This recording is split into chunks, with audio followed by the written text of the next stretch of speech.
On peut quand même acclamer pour le Seigneur pour ce don-là qu'il nous fait. Viens.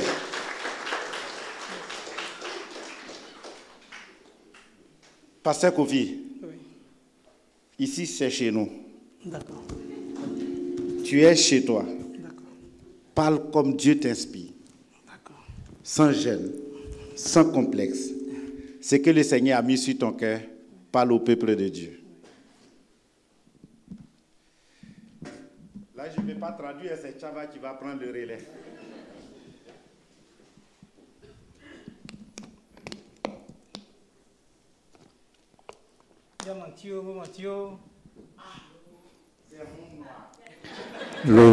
Quelqu'un a répondu. Ça veut dire bonjour. Papa, bonjour le moment. Je suis très heureux d'être là ce matin. C'est la première fois que je viens en France ici. Et de faire un culte avec vous. Et je vous trouve très magnifique. Très affectueux. Très fraternel. Je voulais vous dire merci. Merci pour le bon accueil du pasteur Kra et sa famille. De couple, famille, amis. Et quand ils venaient, on a beaucoup prié pour eux. Un Africain qui va en Europe, en France, c'est pas facile pour lui. Et quand je vous ai vu depuis le dimanche passé, l'affection, la fraternité. J'ai vu l'amitié. Ils nous ont appelés, sont allés chez nous, nous inviter. Et je vous sens vraiment fraternel. Que Dieu vous bénisse. Continuez à le servir. Dans ce pays un peu hostile à l'évangile aussi. Alors, nous concernant, effectivement, j'ai maintenant... On va juste monter un peu celui-là, j'entends pas trop le retour. Ok, c'est bon. Nous avons... c'est bon?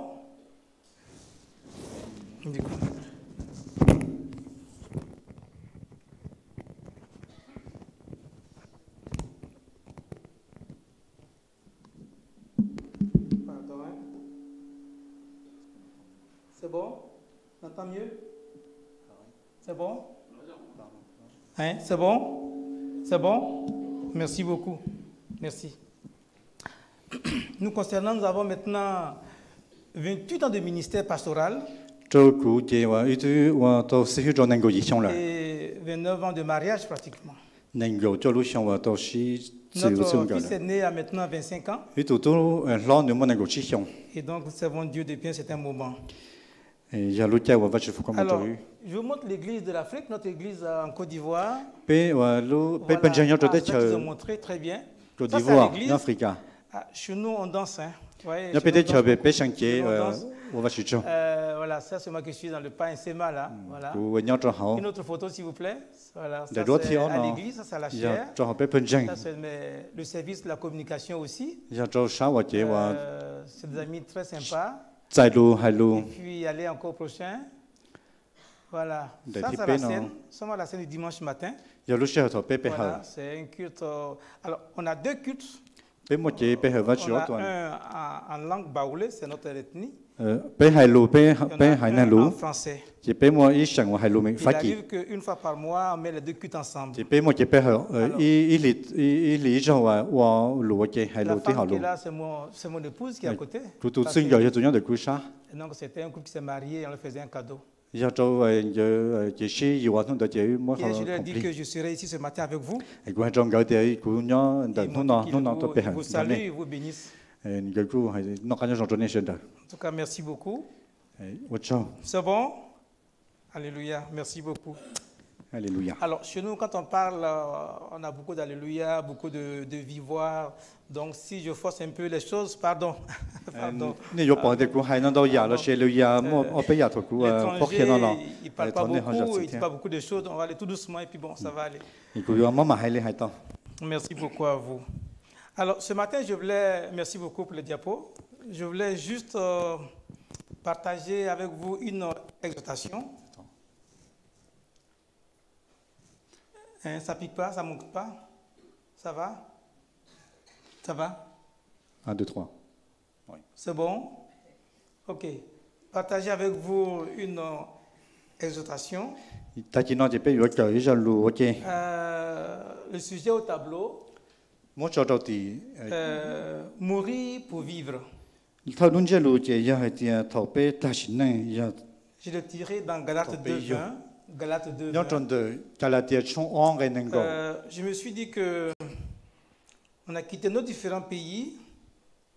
Vous êtes ici en Europe. Chacun avec une ambition, un projet. Entre vos ambitions et votre vie réelle aujourd'hui, Christ est au milieu. Alors, comment les réaliser? Et donc, quand le pasteur m'a partagé le projet d'intervenir, il est bon de prendre ce test-là et de réfléchir avec vous sur 3 petits points. Alors, on va lire le test. Galates chapitre 2, verset 20. Où Paul écrit: j'ai été crucifié avec Christ, et si je vis, ce n'est plus moi qui vis, c'est Christ qui vit en moi.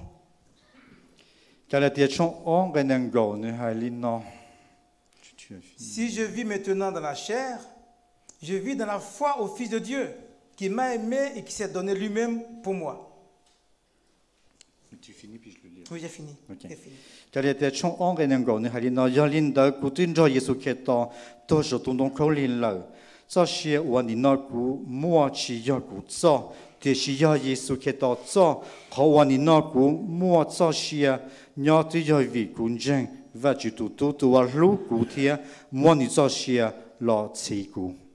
Alors, dans ce petit test-là, il y a 3 idées fortes que je découle. D'abord, on comprend que la mort est un échec pour l'être humain.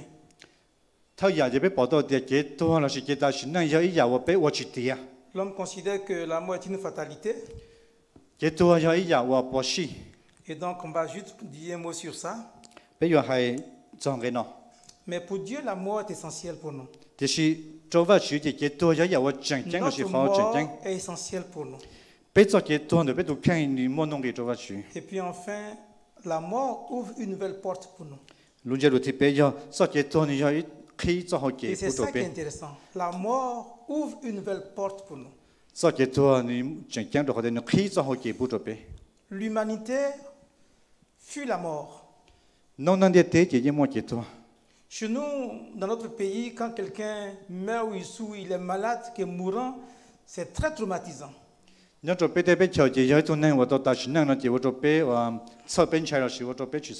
comme quand on meurt, on a tout perdu. La plupart des gens veulent vivre, veulent s'acclamer, veulent se promouvoir. Si on pouvait ôter la mort de la vie, ce serait vraiment une bonne bouche pour les hommes. Personne n'aime la souffrance. Chacun veut toujours heureux, heureux, heureux. Tout ce qui est souffrance, tout ce qui est contraint au bonheur de l'homme est refusé par les hommes.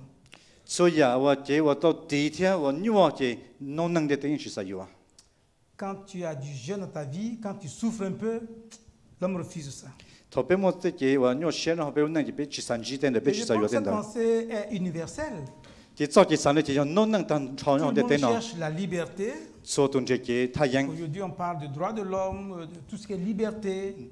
Chacun ne veut pas avoir des freins et des limites dans sa vie. Chacun veut vivre. Mais quand on regarde le monde, à la fin de cette liberté, à la fin de ces droits de l'homme, l'homme perd sa dignité. L'homme perd sa dignité. Dans toute notre liberté, Dans un monde sans frein, dans un monde sans limite, à la fin, on perd notre dignité. Et c'est pourquoi la Bible dit la mort en Dieu, la mort est essentielle pour l'être humain. Mourir est un outil pour bâtir un monde meilleur.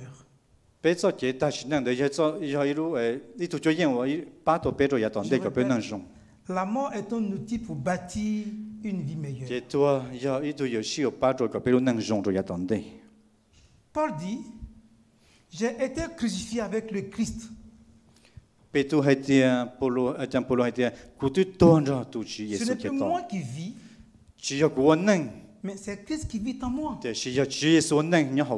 La vie que je vis maintenant dans mon corps, je la vis par la foi dans le Fils de Dieu.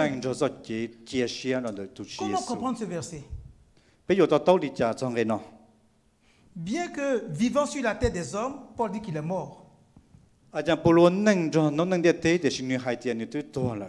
Bien que voyant clair marcher, Paul dit qu'il est mort. Donc, la dimension de la mort selon Paul, c'est pas vivre comme ça, c'est pas juste marcher, aller venir. Il est mort en Christ. Ce n'est plus lui qui vit. Ça veut dire, ce n'est plus lui qui parle. Ce n'est plus lui qui raisonne. Ce n'est plus lui qui réfléchit. Ce n'est plus lui qui choisit. Mourir, c'est ne plus faire des choix personnels. Il dit, c'est Christ qui vit en moi. Paul a perdu le contrôle de sa vie. A perdu la direction de sa vie. Paul ne contrôle plus rien. Il dit, c'est Christ qui vit en moi. C'est Christ qui contrôle la vie de Christ. C'est Christ qui dirige la vie de Christ. Si lui, Paul, il doit prendre une décision, poser une question, dire quelque chose, c'est en fonction d'un nouveau repère. Christ mourant, et Paul mourant en Christ, a un nouveau repère. Son raisonnement n'est plus guidé par la dimension humaine, par la philosophie humaine, mais guidé par la volonté de Dieu. Lorsque quelqu'un vit et qu'il ne pense pas comme les hommes, il ne marche pas comme les hommes, pardon.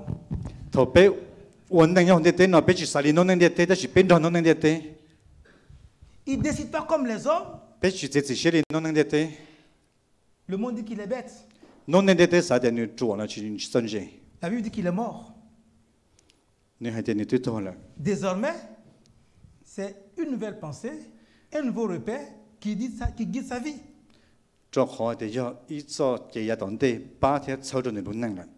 On appelle ça dans la Bible la foi. Ce n'est plus son éducation universitaire. Ce n'est plus sa culture. Ce n'est plus sa direction, sa tradition. Mais c'est la pensée de Dieu. Mourir en Christ, c'est s'approprier de la pensée de Dieu. C'est guidé par la pensée de Dieu. C'est agir par la pensée de Dieu. Chose contraire à notre société. Chose contraire à nos philosophies. Chose contraire à nos choix. Pour arriver à cette dimension de vie, il faut passer par la mort. Et Dieu nous invite à la mort. On ne peut pas voir cette nouvelle vie sans mourir. La vie meilleure est après la mort. C'est quoi il dit? L'invitation à Dieu à mourir est une invitation à vivre. Il y a une vie cachée quelque part. Personne n'a accès. Sauf ceux qui meurent en Christ. Il y a un meilleur caché quelque part. Personne n'a accès. Que ceux qui meurent en Christ. Désormais, on ne vit plus selon la pensée du monde, mais selon la pensée de Dieu. C'est pourquoi je vous dis que mourir est une porte ouverte. Meilleur. Maintenant et plus tard. Parce que beaucoup pensent aussi que la vie meilleure est après la mort physique. Non, mourir spirituellement aujourd'hui, en Christ, c'est recevoir les meilleurs des vies aujourd'hui.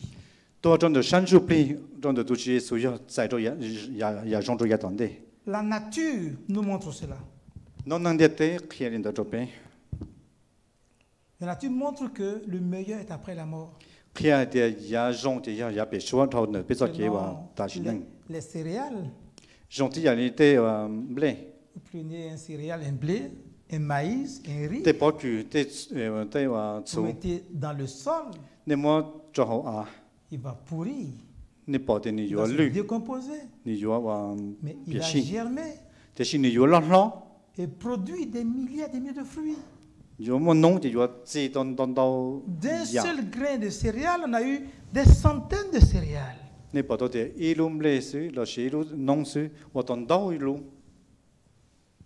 La chenille abandonne cette sorte de vie de béni. Un papillon joli.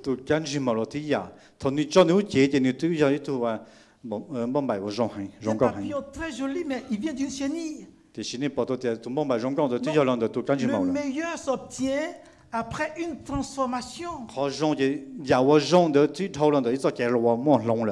Quand je quitte le monde, je pense que j'ai ceci, j'ai cela. Et qu'on pense que le monde est joli. Mais quand je me convertis en Christ et que je dépends de Dieu, le meilleur est devant. Ce qui est devant pour toi est tellement grand que la pensée humaine ne peut pas voir.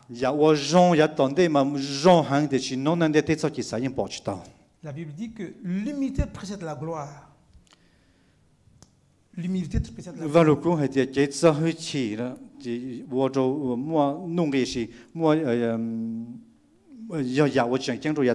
Être humble, c'est se détacher de la valeur humaine, de la valeur terrestre, et dépendre de la valeur de Dieu. Quand la Bible célèbre, dit ne soyez pas humble, ne soyez pas humble, pardon. Le contraire. Soyez humble. Recherchez la valeur spirituelle.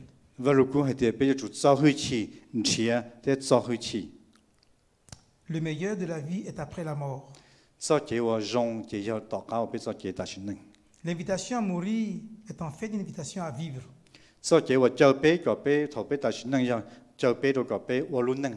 Parce que mourir ouvre de nouvelles portes.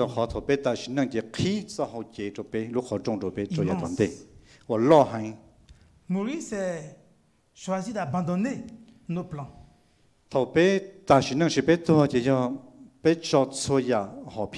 Nos désirs. Notre volonté. Même nos biens. C'est quitter le monde. C'est négliger le monde. Et cela est difficile pour beaucoup de personnes. Mais pour Dieu, c'est crucifier sa chair et ses désirs. Et dépendre de Dieu. Quand nous passons par la mort, quelque chose de meilleur nous attend sur ce nouveau chemin. Pour ceux qui ont fait une marche sincère avec le Seigneur, regarde d'où tu viens. Regarde comment tu étais. Et à cause de Jésus, Regarde ce que tu es devenu. Regarde où tu vas. Regarde où tu vas. Dieu va réaligner votre plan. Dieu va remodeler vos désirs. Dieu va guider votre vie. On n'a rien à perdre en dépendant de Dieu. Moi, si vous contre mon passé avant de me convertir, qui j'étais? Même si je travaillais en Côte d'Ivoire comme fonctionnaire, je ne serais pas ce que je suis aujourd'hui. Dieu a un plan pour chacun de vous. En vous prenant dans votre pays ou ici, Dieu a un plan meilleur pour chacun de vous. L'apôtre Paul a expérimenté cette puissance de transformation. C'était un savant meurtrier. Il est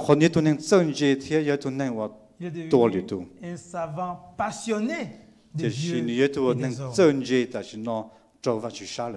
La plus grande richesse est de dépendre de Dieu. Et de connaître Dieu. Et d'attendre de lui. Il fait tellement de miracles. De ce que tu penses là, Dieu va t'étonner. Et souvent, quand le chrétien est négligent, il est froid, tu dis, lui là, il perd son temps. Non, en Christ, il ne faut pas hésiter. Il faut dépendre, il faut foncer. Et beaucoup de bonheur attend devant. On a été invité par une maman. Mettez la photo de maman. Maman Henriette. Très bien. Avant-hier, j'ai été instruit par cette vie-là. Elle n'était pas sur mon message. Mais ce que j'ai vu m'a fait un point. J'ai trouvé une femme qui est devenue une femme extraordinaire. Ce qui m'a marqué, c'est sa paix. C'est sa joie. Hey, ailleurs, c'est déprimé. Ne pas sortir, c'est se cacher. C'est souffrir. L'angoisse, la détresse tue. Elle me dit, ça fait 30 ans que je vis avec ça. Elle m'a servi à manger. Elle a parlé avec souris. Maman, bonjour. Et j'ai dit à maman, j'ai fait un témoignage quand je suis chez moi. Notre cul de prière jumelé, je vais prendre ça comme message. Quand tu es en Christ, tu veux la souffrance. Tu veux la maladie. Tu n'es plus angoissé. Parce qu'on a une demeure qui nous attend au ciel. Dieu lui-même fait qu'aujourd'hui, on est aguerri de tout ça. Je disais, mais si moi j'étais à sa place, est-ce que je serais aussi content comme ça? Je serais jovial comme ça. Moi, je connais des gens pour des maladies, pas comme ça, hein, petites maladies. À l'église mine serait toujours fâché. Il faut prier pour moi, ça ne va pas, ça ne va pas. Hey.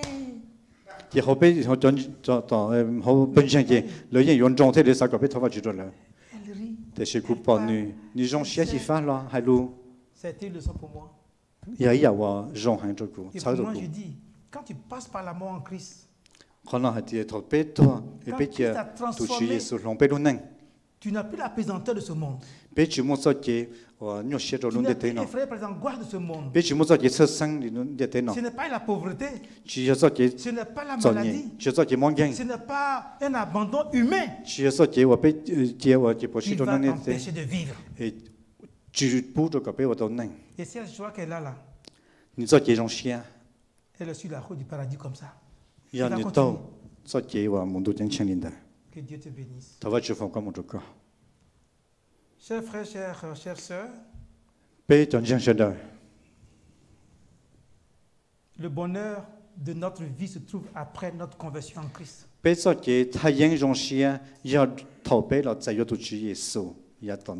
Quel est ton engagement avec le Seigneur? Es-tu un visiteur? Est-ce qu'un parent t'a forcé? Est-ce que tu vois Christ de loin? Non, ce que tu as aujourd'hui, ce que tu as aujourd'hui est trop petit. Parce qu'il t'attend. Et pour l'obtenir, descends en profondeur avec le Christ. Va en eau profonde avec le Christ. Il y a un comportement que Dieu veut que tu abandonnes. Il y a une pensée que Dieu veut que tu abandonnes. Il y a un ego que Dieu veut que tu abandonnes. Abandonne ça. Dis à Dieu, prends-moi. Meurs en lui. Dépends de lui. Il te réserve un bonheur suprême. Pas après ta mort physique, mais avant, sur cette terre. Dieu te rendra heureux. Que Dieu nous bénisse. Amen. Amen. Je vais prier avec vous, s'il vous plaît.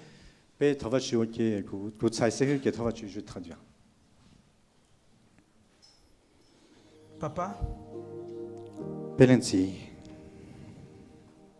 c'est toi qui nous as appelés dans ce monde égaré. Satan a pris le monde en otage. Et nos vies sont des vies détruites. Mais tu nous as vus. Et tu nous as ramenés. Et ce matin, les frères et ceux qui sont là ont été gagnés par toi. Rends leur vie stable. Ils aient confiance en toi. Qui dépend de toi.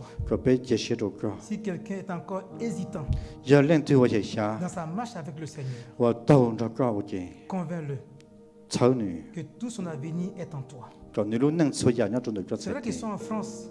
C'est un pays développé. Mais la France n'a rien à leur donner. Ils ont tout de toi dans ce pays. Donne les richesses de ce pays à tes enfants, notre Père. Rends-les heureux en toi. Et que leur vie soit remplie de bonheur et de joie. Seigneur, merci. Au nom de Jésus. Amen. Amen.